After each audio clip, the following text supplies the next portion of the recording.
श्री शिवाय नमस्तुभ्यम। हम सबको पता है कि आज है 13 अप्रैल यानी कि वैसाख आज के दिन से स्टार्ट हो गया है। और आपको पता है महादेव के लिए 2 महीने बहुत ज़्यादा पवित्र माने जाते हैं। अगर आप पूज्य गुरु जी की कथा को ध्यान से सुनते हैं ना, एक महीना तो उनका होता है सावन का, वो अपने आप में पवित्र है। दूसरा जो वैसाख का महीना है वो भी महादेव को बहुत प्रिय है। इसीलिए आज रात में आप सभी को वैसाख महीने का पहला दीपक अपने घर पे लगाना है, जिससे आपकी 7 पीढ़ियां जो होती है ना वो सारे खुश रहेंगी। करके देखिएगा इस उपाय को, बहुत ही अलग से और बहुत ही नियम के साथ में इस उपाय को आप सभी को करना है, ठीक है ना। देखो, अगर आप लोगों ने मेरी इससे पहले वाली वीडियो देखी होगी, मैंने आप लोग को ये जो यहाँ पे मटका रखा हुआ है, इस मटके का मैंने महत्व बता रखा है कि महादेव को इस पूरे महीने में, वैसाख के महीने में, क्यों हमें मिट्टी के बर्तन से जल को समर्पित करना चाहिए ना, बता रखा है। अब हम लोग यहाँ पे बात करने वाले हैं आज के दिन कि आप सभी लोगों को दिया कैसे लगाना, ठीक है ना। चलो, अगर आपने पिछली वाली वीडियो आपने देखी होगी, मैंने आपको बताया था कि जब हम महादेव को जल को चढ़ाएंगे तो इस मटके को कहाँ पे रखेंगे, अपने घर के किचन में, यानी रसोई घर में, जहाँ पे हम खाना पकाते हैं। चीज़ें क्लियर हो रही हैं। अब आपको क्या करना है, आपको इस वैसाख महीने का जो पहला दिया लगाना है वो इसी मटके के बगल में लगाना है, क्योंकि आज आप इस मटके के बगल में लगाओगे तो नेक्स्ट डे पड़ रहा है सोमवार का दिन, और इसी मटके का जल महादेव को समर्पित करना है। पता है आपको क्या करना है? ऐसे दिया लेना और इस दीपक के अंदर आज आप सभी लोगों को तिल का तेल डालना है। यहाँ पर घी का इस्तेमाल नहीं करना है, आपको सरसों के तेल का इस्तेमाल नहीं करना है, बल्कि कौन सा लगाना है, तिल का।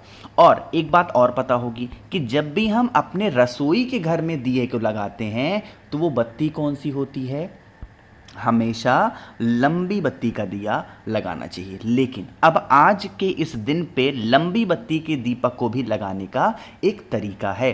वो तरीका क्या है कि हमें एक ही बत्ती नहीं लगानी है, हमें कैसे करनी है, ऐसे करके आपको 2 बत्ती लगानी होगी दीपक में। लेकिन ये बन तो गया चौमुखी दिया, लेकिन चारों बत्तियों को प्रज्वलित नहीं करना है। कोई भी एक बत्ती को आपको जलाना होगा, जो भी आपकी इच्छा हो उस बत्ती को वहीं पे इस मटके के पास में रख करके जला देना। एक नियम और कहता है ये उपाय, वो ये कहता है कि आपके पास में मूंग के दाने होने चाहिए, और वो मूंग का दाना आप पहले नीचे रखोगे दीपक के, उस मूंग के दाने के ऊपर इस दीपक को रखोगे, एंड देन आप सभी लोगों को इस दीपक के किसी भी एक मुख को प्रज्वलित करना होगा, ठीक है ना। अब यहाँ पे आप लोग के सवाल होंगे कि भैया ठीक है, हमने 2 बत्ती तो लगा दी, लेकिन इन 2 बत्ती को लगाने का महत्व क्या है। एक बत्ती जो लगाओगे आप, ये मानी जाएगी आपकी धन के लिए, और ये जो बत्ती आप लगाओगे ये मानी जाती है आयु के लिए, यानी कि आपके परिवार की जो उम्र होगी उसकी बढ़ोतरी होती है। और जो दूसरा जो दूसरा बत्ती होगा वो धन प्राप्ति के लिए है, यानी कि कभी भी आपके घर में धन की कमी नहीं हो सकती, ठीक है ना। तो आज रात में सभी लोगों को अपने घर पे कहीं भी बाहर जाने की कोई आवश्यकता नहीं है, इस दीपक को ज़रूर से ज़रूर प्रज्वलित करना है, ठीक है ना। चलो, अब आगे बढ़ते हैं इस वीडियो के हम लोग अपने दूसरे उपाय की तरफ। और ये जो दूसरा उपाय होगा आज आपकी इच्छा की पूर्ति के लिए होगा, है ना।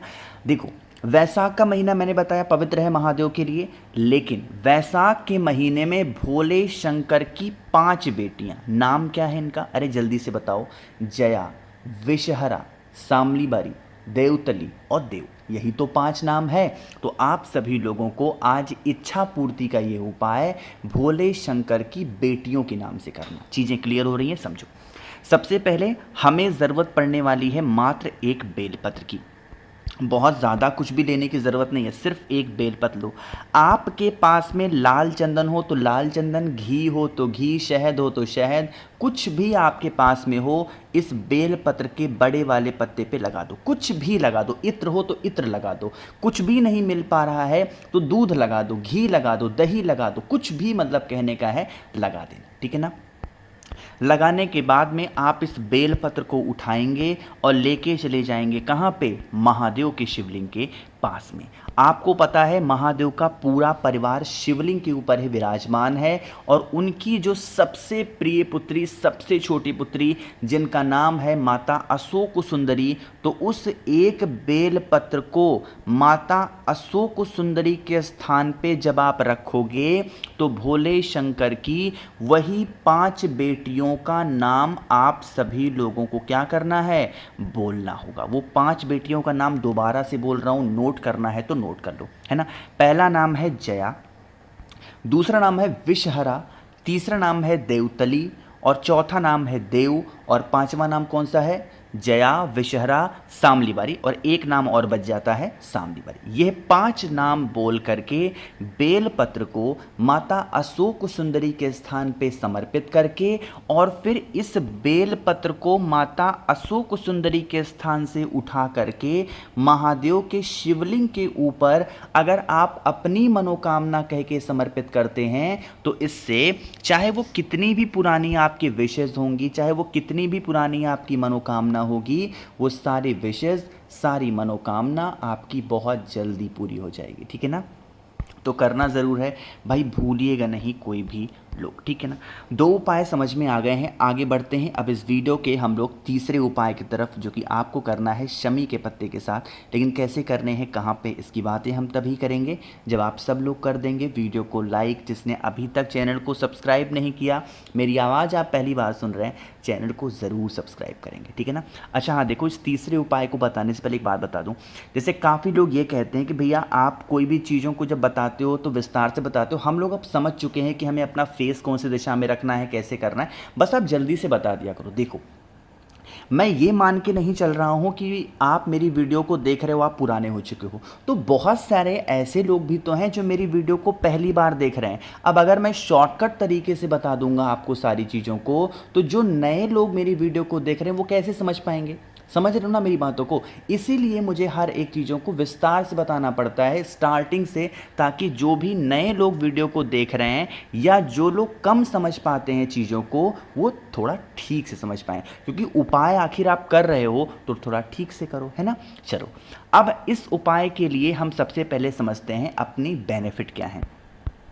परिवार में अगर आपके कष्ट किसी भी रूप में बहुत ज़्यादा चल रहा है, मतलब घर के लोगों को नज़र लगती है, टोने लगते हैं, टोटके लगते हैं, पूरा परिवार आपका परेशान चलता है, देन इस उपाय को निश्चित रूप से करना होगा।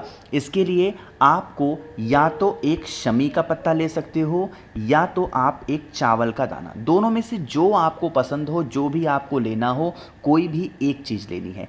अगर शमी का पत्ता मिल जाता है तो वेल एंड गुड, नहीं मिलता है तो उसकी जगह पे चावल का एक दाना लेना, ठीक है ना। जो भी चीज़ें आपको मिली हैं उसे लेकर के दोबारा से हमें कहाँ पे जाना है, जहाँ पर भी हम अपने घर में पीने के लिए पानी रखते हैं उस पानी वाले स्थान पे जाएंगे, अपने हाथों में उस एक शमी के पत्ते को या फिर उस एक चावल के दाने को रखेंगे। अपनी जो भी घर के कष्ट हैं, प्रॉब्लम है, समस्या है, उस समस्या को वहीं पे खड़े होकर के आपको कह देनी है और फिर आपके घर में जितने भी रूम्स होंगे, कमरे होंगे, उन सभी कमरों में उस चीज़ को लेकर के आपको घूम लेना है और घूमने के बाद में एक तांबे के लोटे में जल भरिएगा, महादेव के शिवलिंग के पास जाना, फेस रखिएगा उत्तर दिशा और जो शमी का पत्ता था या जो चावल का दाना था उसे अपने जीवन के कष्टों को कह के महादेव के शिवलिंग के ऊपर समर्पित करके अगर आप जल चढ़ा देते हैं तो इससे आपके घर के जो कष्ट होंगे, प्रॉब्लम्स होंगी, उसका सल्यूशन आपको बहुत जल्दी देखने को मिलेगा, ठीक है ना। तो करिएगा ज़रूर भाई, सभी लोग, भूलना नहीं किसी को। तो यहाँ पे हम लोगों ने बात कर ली है अपने 3 उपाय की। सबसे आखिरी और सबसे इफेक्टिव उपाय की बात हम लोग करने जा रहे हैं, जिससे आप अपने घर के जो पितृदोष होंगे, जैसे पितृदोष कैसे होता है किसी को पता नहीं चलता, बट कुछ ऐसे सिम्टम्स आ जाते हैं घर में जिससे पता हो जाता है कि भाई हमारे घर में पितृदोष लगा है ना। तो आपको क्या करना है, ऐसे काला तिल लेना। गिनती करने की कोई आवश्यकता नहीं है, थोड़ा सा काला तिल लो, तांबे के लोटे में जल भरो और उस काले तिल को तांबे के लोटे में डाल दो। उस तांबे के लोटे को आज रात में, रविवार के दिन पूरी रात अपने घर के मटके परिंडे के पास में रख देना। अगले दिन पड़ेगा सोमवार, सुबह 10 बजे से पहले इस कलश को उठाना और लेके चले जाना महादेव की शिवलिंग के पास और उनके ऊपर कुंदकेश्वर महादेव के नाम से अगर वो काले तिल वाला जल आप चढ़ा देते हैं तो यकीन मान लीजिए आपके घर से जो पितृदोष की समस्या होगी वो हमेशा के लिए ख़त्म हो जाएगी।